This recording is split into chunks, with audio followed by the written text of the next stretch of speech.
Olá, alunos da segunda série do ensino médio, sejam muito bem-vindos às nossas aulas de Geografia.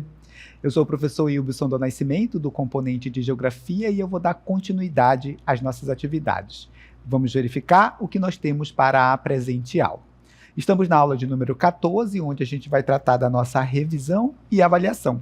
A gente vai começar com o conteúdo da nossa aula de revisão. Vamos de conteúdo.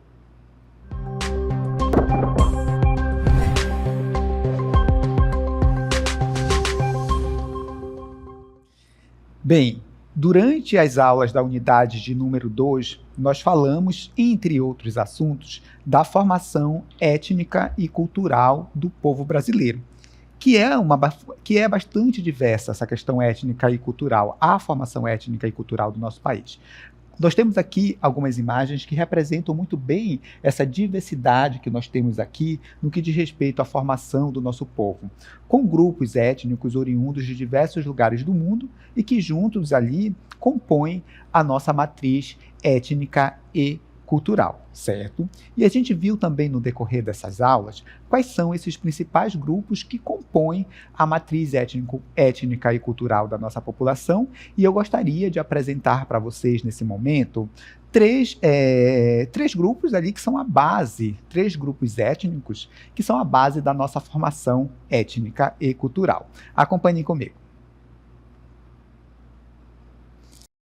Bem, estão chegando aqui, né, os representantes ali, ou pelo menos os principais representantes da nossa matriz étnica e cultural, por assim dizer. Nós temos aqui o europeu, representado na figura aqui desse primeiro personagem, né? Temos ali os africanos que vieram para cá de forma forçada, na condição de escravizados. Nós temos também os povos indígenas, que são os povos originários, que já estavam aqui quando os europeus chegaram, certo? Esses três principais grupos compõem ali a base da nossa matriz étnica e cultural. É claro que, no decorrer dos processos históricos, né, nós tivemos outros grupos, pessoas vindas de outras partes do mundo, como, por exemplo, da Ásia, de outras partes da África, de outras partes também do continente europeu, certo? E ajudaram, obviamente, a compor o povo brasileiro de uma forma geral. Certo? Bem, dando continuidade, eu gostaria de tratar com vocês a partir desse momento sobre a questão de como esses grupos étnicos estão ali distribuídos em números pelo nosso território. E aí, antes de apresentar os dados do IBGE, eu gostaria de tratar aqui com vocês também a necessidade da gente rever a questão do termo que a gente utiliza para fazer essa categorização. O IBGE ainda usa o termo raça, né? Ele ainda faz essa categorização em função da cor e da raça, né, como ele define. Mas o conceito de raça não é muito indicado para a gente usar para diferenciar grupos que são distintos por questões simbólicas, culturais, religiosas, dentre outros. O termo mais apropriado é o termo etnia, tá certo? Ou etnicidade. E a gente vai falar ainda sobre raça, sobre cor, por conta do IBGE, que faz esse tipo de classificação. Falando em IBGE, olha como ele classifica aqui a população brasileira. A gente tem ali a composição étnico-racial, verificada ali pela autodeclaração. O que isso significa dizer, professor? Significa dizer que você se autodeclara como pertencente a uma dessas categorias que o IBGE definiu, que são brancos, pretos, indígenas, pardos e amarelos. Você vai se autodeclarar pertencente a uma dessas categorias aqui, criadas pelo IBGE. E como é esse percentual, professor? Bem, a gente tem aqui os grupos étnicos e nós temos aqui o quantitativo de pessoas que se autodeclararam aqui no Brasil como pertencentes a esses grupos, em dois momentos distintos. O ano de 1992 e o ano de 2021, certo? Em 1992, só para reforçar, 54,02% da população se autodeclarou como branca, né? Em 2021, esse percentual caiu para 43,03%. A quantidade de pessoas que se autodeclararam pardas, ela aumentou. Em 1992 era de 40,11% e esse número subiu para 46,99% em 2021. De pretos também, em 1992, 5,37% da nossa população se autodeclarou ali como preto. 5,37, perdão. E aqui, em 2021, esse percentual subiu para 9,07, certo? A população também de pessoas que se autodeclararam amarelas e indígenas também subiu no período que vai de 1992 até 2021. Eu tenho aqui um mapa que mostra quais foram ali as principais correntes migratórias para o território, para o Brasil, a partir de grupos, tá certo? E aí a gente tem aqui, para a região Nordeste, os portugueses, africanos, holandeses e franceses foram ali os principais grupos que migraram para o Nordeste do Brasil. No Norte, a gente tem a presença de portugueses, japoneses, sírio-libaneses. No Centro-Oeste, a gente tem os portugueses. No Sul, a gente tem portugueses, africanos, suíços, alemães, italianos, dentre outros. E no Sudeste, tá? No Sul, a gente tem aqui italianos, alemães, eslavos, japoneses, dentre outros. Esses aqui foram os principais fluxos, tá? Migratórios para essas regiões aqui do nosso território. Temos aqui um gráfico que mostra a população residente no Brasil por cor e por raça. Nós temos aqui três períodos distintos: o ano de 2012, 2020 e 2021, certo? E a partir desse período a gente consegue visualizar a evolução das pessoas que se autodeclararam brancas, pretas e também pardas. A gente observa que a quantidade de pessoas que se autodeclararam como brancas, ela tem diminuído aqui no nosso país. Em 2012, eram 46,3%. Em 2021, esse percentual caiu para 43%. Então, a quantidade de pessoas que se autodeclararam brancas diminuiu. Ao contrário da população que se autodeclarou preta, que aumentou. Olha, em 2012 era de 7,4%, em 2021 subiu para 9,1%. O mesmo acontece com a população parda, que aumentou o quantitativo de pessoas que se autodeclararam ali como parda nesse recorte temporal que nós estamos analisando. Temos aqui também um gráfico que mostra aqui essa distribuição da população por cor e raça, conforme define o IBGE, e o que a gente observa, de uma forma geral, que nesse período de 2012 a 2021, a quantidade de pessoas que se autodeclararam brancas diminuiu em todas as regiões. Diminuiu, tá? Então, região Sudeste, por exemplo, em 2012, 54,5% da população se autodeclarou como branca, né? E esse percentual em 2012, e esse percentual caiu em 2021 para 50,7%. A população preta e parda, ela aumentou em todas as regiões, conforme a gente pode analisar, certo? Bem, durante a nossa aula, nós também falamos sobre globalização. E a gente buscou entender o que é a globalização, em que contexto ela surgiu.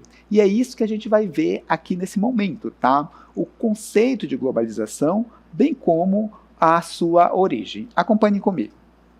O conceito de globalização, ele é da década de 80, de 1980. Mas isso não significa dizer que a globalização surge nesse momento, tá? A globalização é anterior a isso. Mas o conceito, a sistematização da definição do que é globalização, ela vai surgir nesse período e remete ali ao processo de expansão do sistema capitalista e do aprofundamento e multiplicação das redes econômicas, políticas, culturais, sociais, de informação e de mercado também. E aí vocês devem estar se questionando, né? O que é essa globalização, professor? A globalização é esse momento de maior conexão entre lugares, entre povos, entre os mercados, que estão mais interligados, que estão mais conectados. Como é que essa conexão, que essa interligação ela é feita? A partir dos meios de transporte e dos meios de comunicação que evoluíram muito nos últimos séculos, certo?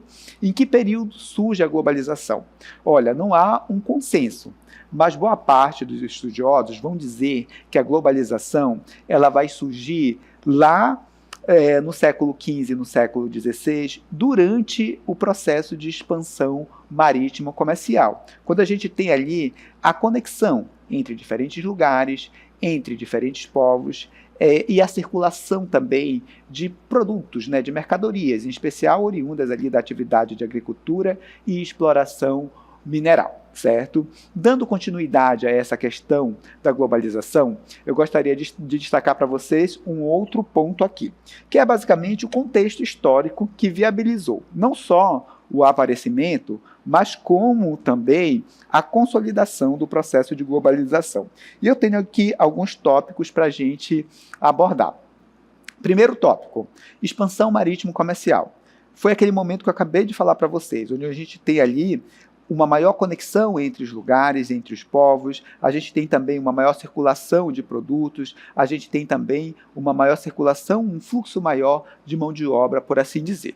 Essa conexão era feita, na época, pelas caravelas. E falando em caravelas, eu tenho aqui um exemplar para mostrar para vocês dessas embarcações que ditavam ali o tempo e como essas conexões entre os diferentes lugares eram feitas. Acompanhe aqui comigo. Bem, temos aqui a caravela que vai entrar, não é isso? Vai chegando aqui no nosso estúdio. Era essa embarcação a responsável por conectar ali as pessoas, os lugares, eram responsáveis por fazer com que a gente tivesse a circulação das mercadorias, dos produtos que eram comercializados naquele momento, tá? Destaco para vocês que é aqui que está a gênese do processo de globalização. Dando continuidade, eu gostaria de destacar um outro tópico aqui com vocês, que está relacionado aqui à questão da colonização da Ásia e também da África. Acompanhe comigo. Esse processo de colonização da África e da Ásia possibilitou que a gente tivesse ali um fluxo de pessoas, de mão de obra, de mercadorias pelo território global também. As revoluções industriais muito contribuíram para a intensificação do processo de globalização, já que durante essas revoluções industriais a gente tem ali os avanços tecnológicos que viabilizaram ali a modernização dos meios de transporte para que a gente tivesse ali uma maior circulação de pessoas, de capital, de matéria-prima pelo território global.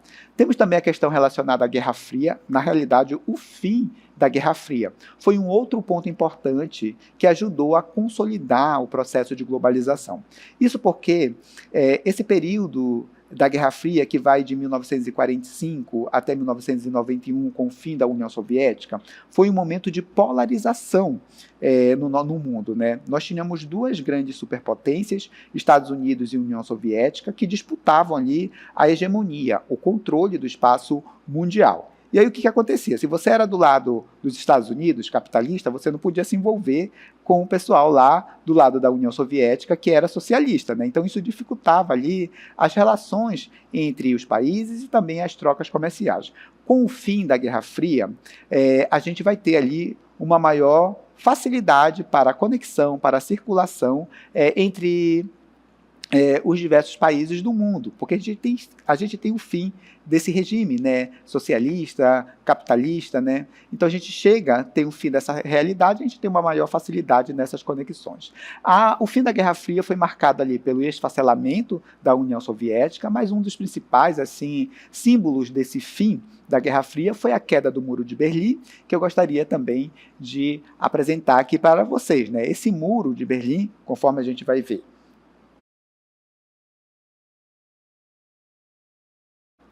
ele acabou ruindo, né? Ele caiu, e essa queda do Muro de Berlim, conforme a gente vai ver agora, nesse momento, olha, o muro ele cai, e aí marca o fim da chamada Guerra Fria, e uma nova ordem geopolítica mundial acaba surgindo, a partir desse momento, onde a gente tem ali o fim da União Soviética. E a gente vai falar exatamente de ordem geopolítica mundial a partir desse momento. Acompanhe comigo.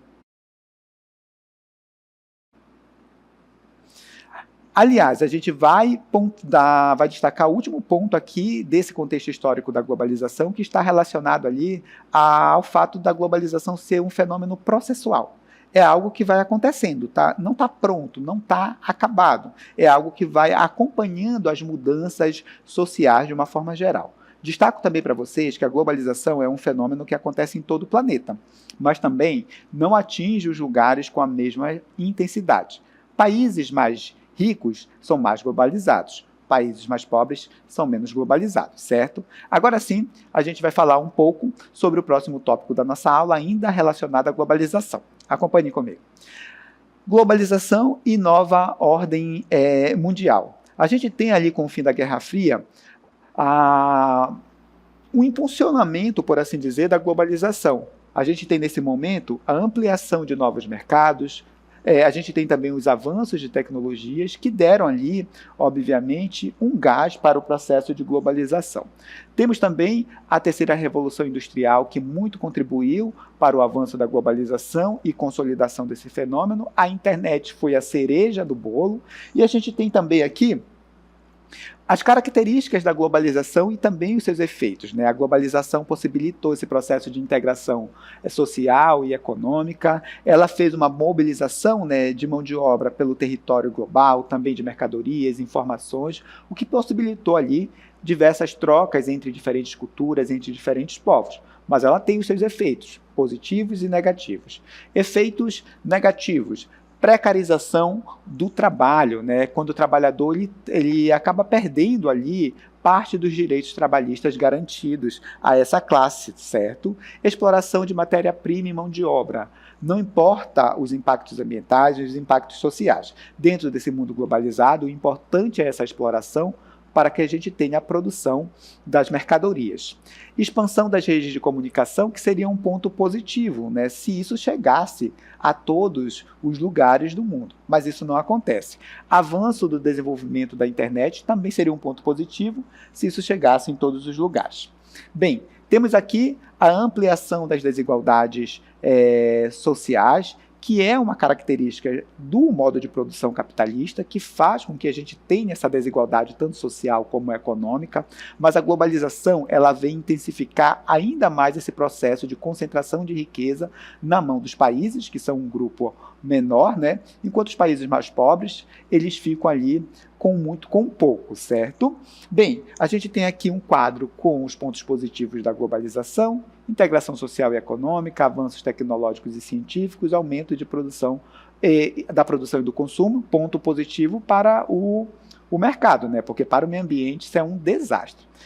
Ponto negativo: crescimento da economia informal, ampliação da concorrência em nível mundial, a gente tem o aumento das desigualdades sociais, o aumento dos impactos ambientais, a gente tem diversos pontos negativos que a gente poderia enumerar aqui em relação à globalização.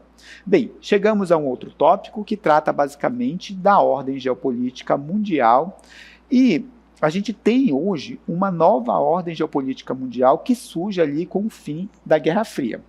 E essa ordem geopolítica mundial, essa nova ordem geopolítica mundial, ou ordem geopolítica mundial de uma forma geral, né, é um termo que a gente pode utilizar para representar as relações de poder e equilíbrio de forças que marcam ali uma determinada época. Ou seja, é a correlação de forças no plano internacional, e delas depende ali o equilíbrio mundial de poder entre os estados nacionais.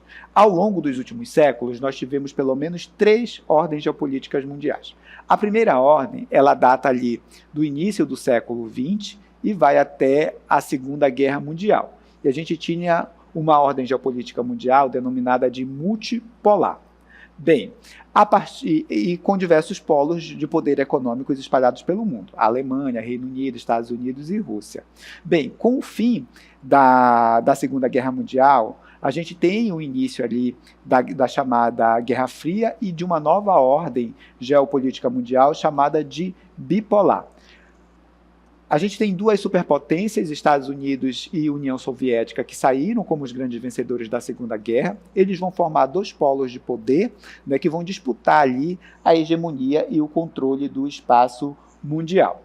E aí a gente tem aqui o fim da Guerra Fria e o aparecimento de uma nova ordem geopolítica mundial. Essa nova ordem geopolítica mundial nada mais é do que uma nova estrutura econômica, política, de poder que se instalou em escala global a partir da segunda metade do século XX e trata-se, do reordenamento da geopolítica mundial após o fim da chamada Guerra Fria.